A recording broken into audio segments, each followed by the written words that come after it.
I'd like to read a story for you tonight about something that happened to me when I turned 40.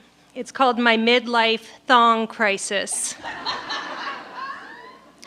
One Sunday this past autumn, our family was invited to a little party, a wholesome backyard affair for Clarence, who was turning 3.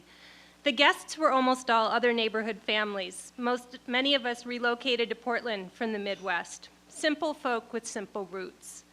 There was one woman at this party who didn't live on our street. She was pretty, with long brown hair worn loose down the middle of her back. Her baby was just old enough to sit up without assistance.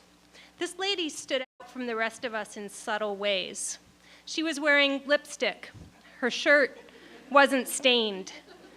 She had a little accent, something mildly European, and her voice was sweet as she sang along with the birthday song.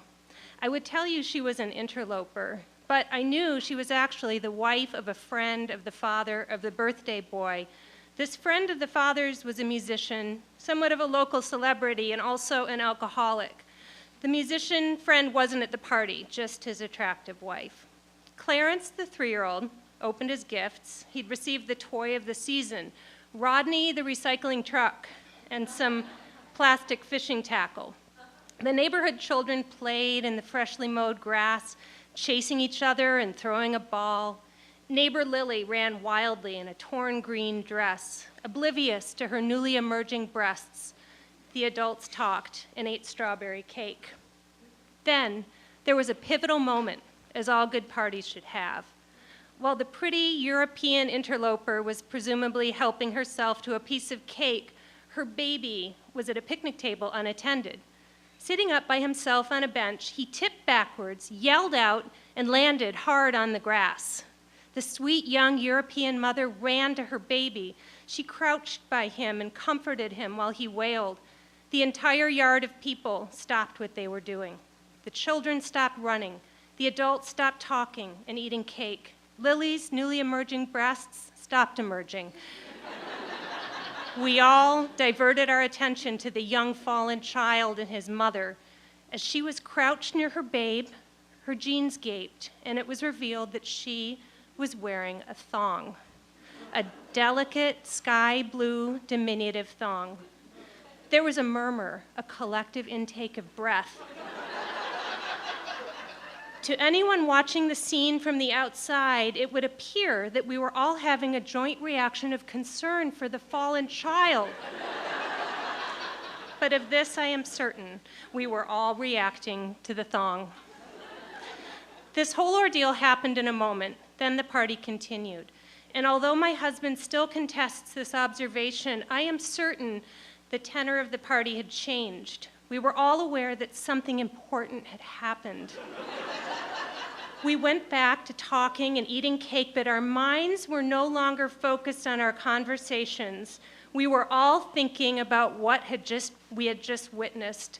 There was a charge in the air. I was distracted. We were all distracted. I was thinking about the thong. We were all thinking about the thong. The thong had become a presence at the party. Surreptitiously, I snuck behind the thong. I needed to see it again. The party ended. We returned to our respective homes. In the afternoon, many of us planted bulbs. In the evening, we all went to bed. Nice party, I said to my husband. He was trying to read. Really good cake. Mm-hmm. Sweet gifts. Yep. How about that thong? Are you still thinking about that? So you did notice it. Yeah, he said casually. It was noticeable. And that's it? You don't want to talk about it? My husband was ready to go to sleep. I was keyed up. I was very keyed up about the thong. I wanted to have sex. I challenged my husband. Do you think thongs are sexy? He wasn't sure if this was a trick question. I'm not really a thong guy. I didn't believe him.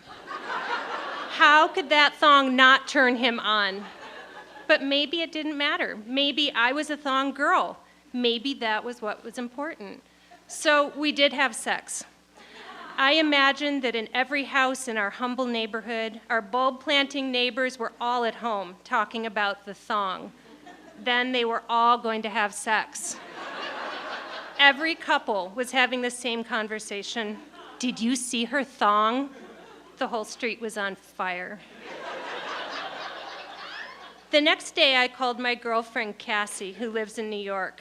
We used to talk about girlfriend things, but since having kids, we only seem to talk about croup. I pressed her for information. Have you ever worn a thong? Butt floss? Sure. Why do you wear it? No panty lines. Couldn't you just go without underwear? Then my vaginal juices would get on my skirt. Oh. I'd never strayed far from the style of underwear I'd worn since I started wearing underwear. Large, white, comfortable, dumpy cotton briefs that come up to my waist. I'd been peripherally aware that there were other kinds of underwear, but I'd never had a desire to wear them. They were for other women, sexier women, women with more self-esteem. But now, at 40, I had become inexplicably obsessed with the idea of buying a thong. I was aware that this was an irrational obsession, and maybe not a healthy one, so I tried to curtail my desire for instant gratification. I am not going to run out and buy a thong. I am not going to run out and buy a thong. But then, it so happened the next day I found myself at Target. I was not there to buy a thong. However, I did notice as I casually walked by the lingerie section that the thongs were right there on the outside display where anybody could just grab a bag of them. I grabbed a dozen in different colors. I didn't even blush when the male cashier rang them up because it was so not a big deal. I couldn't wait to get home and change into them. I tried on a pair and peered at myself in the bathroom mirror. I got so hot looking at my ass in a thong that I immediately threw away every other pair of underwear I owned. That night, I gave a fashion show for my husband, who had decided to indulge my fetish. He realized that even though he's not a self-proclaimed thong guy, this obsession was good for him too. When mama's happy, everybody's happy. But that wasn't good enough for me. I wanted him to want me in a thong. I wanted him to buy me thongs. I wanted thong indulgence. I waggled my ass in what I thought was an alluring way. He did want to have sex, but it wasn't because of the thong. He said so. Honey, please, just take the thong off and come to bed.